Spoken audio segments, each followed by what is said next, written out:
Class 8 subject SST history. Class आज हम start कर रहे हैं history lesson 4 French revolution. Read page 30-31। Class ये आपका सेकंड टर्म स्टार्ट हो रही है। सेकंड टर्म में हिस्ट्री को हम लेसन 4 से स्टार्ट कर रहे हैं। 1 to 3 लेसन जो है आपके सेकंड टर्म में नहीं आएंगे। रीडिंग स्टार्ट करते हैं page number 30।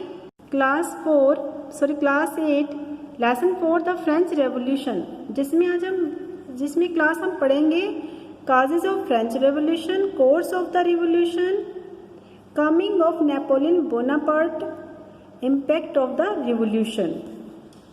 Page number 31. The end of the 18th century was the age of enlightenment that promoted the ideas of reason and human freedom over tradition and religion.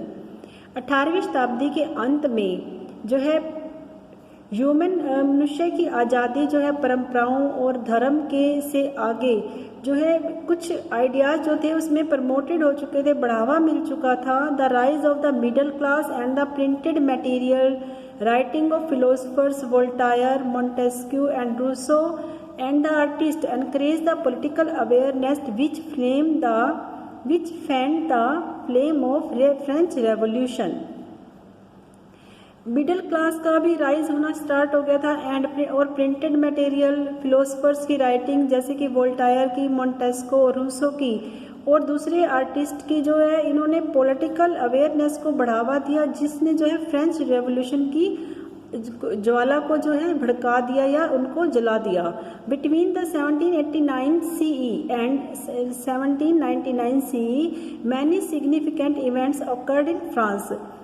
इस time के बीच में France में कई घटनाएं हुई। These remarkable event in the history of France are together termed as French revolution.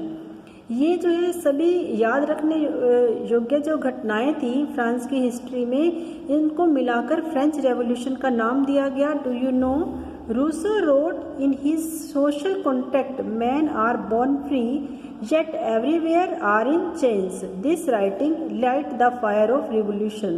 Rousseau ने अपने सोशल कॉन्ट्रैक्ट में लिखा कि मनुष्य जन्म से आज़ाद है अभी तक, लेकिन वो फिर जो यहाँ पर है हर जगह चेन्स में है, यानी कि चेन्स में बंधा हुआ है।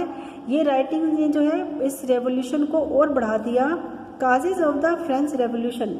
फ्रेंच रेवोल्यूशन के कारण France, one of the largest and the richest country in Europe, played a key role in the making of United State of America. France जो बहुत बड़ा और काफ़ी अमीर देश था यूरोप में, उसने यूनाइटेड स्टेट को बनाने में एक काफ़ी बड़ा रोल प्ले किया था, but was still ruled by monarchs and society was divided into 3 estates.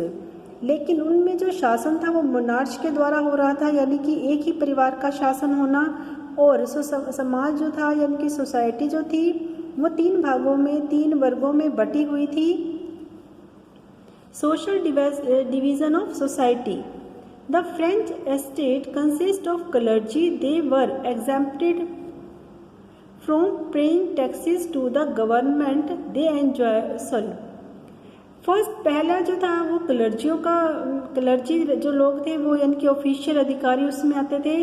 ये जो है गवर्नमेंट से जो है tax paying from they are exempted from paying taxes to the government. ये गवर्नमेंट के लिए जो है टैक्स को कलेक्ट करते थे। They enjoyed special rights and privileges of power and lived a life of full of luxury.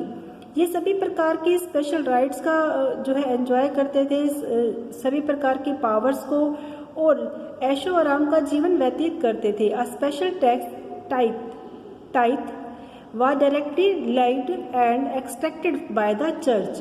एक special प्रकार का टैक्स था टाइथ, जो कि चर्च के द्वारा जो है इनके द्वारा डायरेक्टली लिया जाता था, चर्च के लिए लिया जाता था। It was fixed to the 1/10 of the agriculture produce, जो कि फिक्स था कि एग्रीकल्चर में जितना भी हिस्सा होगा उसका 1/10 उनको देना होगा। क्लास हमारी रीडिंग यहीं तक रहेगी।